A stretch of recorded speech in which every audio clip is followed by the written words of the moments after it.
Halo guys, Assalamualaikum warahmatullahi wabarakatuh. Perkenalkan, nama saya Nur Afni Bekasamo.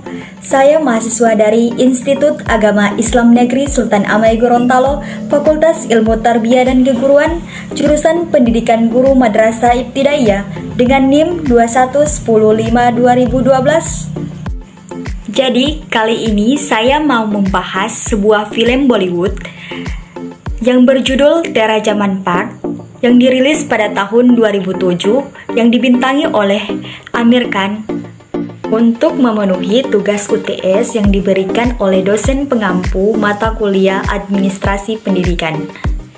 Film ini sedih banget loh kalau ditonton langsung guys. Banyak mengandung saran dan makna. Dan semoga cara saya bercerita kali ini bisa menghibur kalian semua. Yuk langsung aja kita mulai teman-teman. Film ini bercerita tentang seorang anak yang bernama Ishan. Dia ini adalah anak yang masih duduk di kelas 3 SD. Ishan ini adalah anak penderita disleksia atau anak yang kesulitan dalam belajar.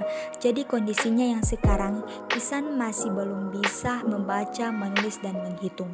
Dia lebih tertarik pada hal lain daripada mengikuti belajar mengajar di kelas.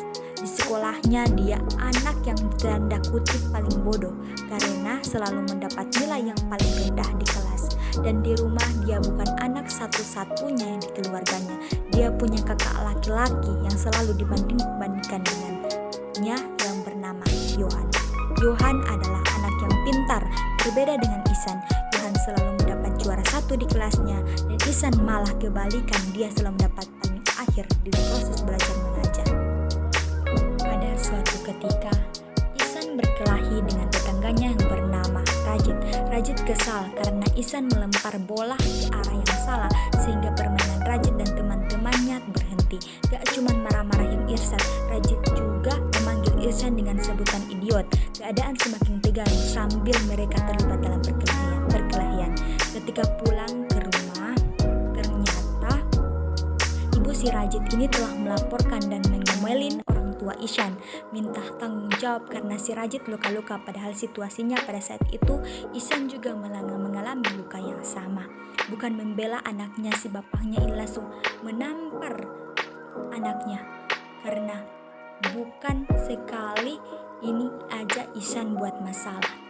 Pada hari yang lain, Ishan ketahuan bolos karena bapaknya menemukan surat izin palsu yang Ishan gunakan ketika dia bolos. Dia pun mendapatkan amukan lagi dari bapaknya. Bahkan di sekolah, mereka dipanggil oleh kepala sekolah dan guru-guru Ishan. Pada suatu ketika, Ishan dipindahkan ke sekolah asrama karena terlalu banyak melakukan kesalahan. Di sekolahnya yang lama, Ishan diantar oleh bapaknya dan ibunya. Dengan berat hati, ibunya melepas Ishan untuk hidup sendiri di sekolah asrama. Ishan pun memulai hidup baru di sana. Karena belum bisa beradaptasi, Ishan sering menyendiri dan melamun. Dan di sekolah barunya, Ishan pun kerap mendapat bulian dan kena marah gurunya yang tidak bisa memahami keadaan Ishan yang memang menderita disleksia.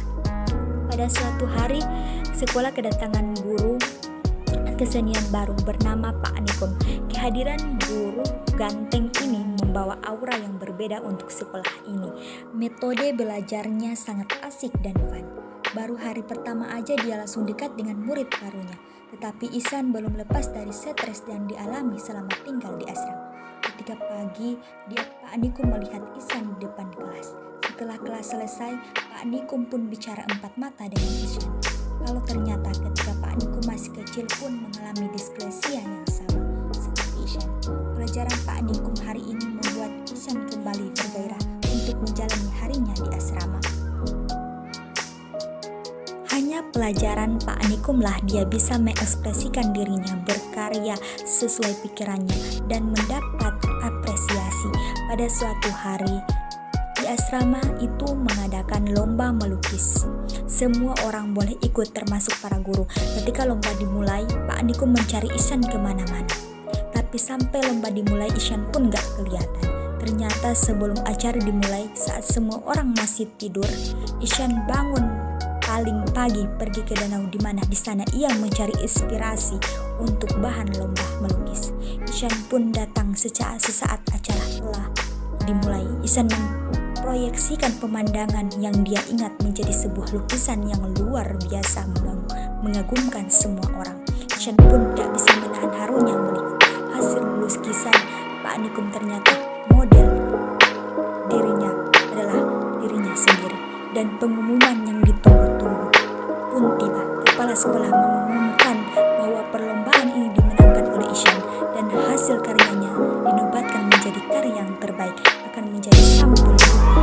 Dan dari cerita ini kita bisa mengambil hikmah, semoga kita menjadi orang tua yang bijak dan bisa mendukung apapun yang anak kita senangi. Itu saja dari saya.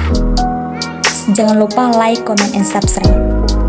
Assalamualaikum warahmatullahi wabarakatuh.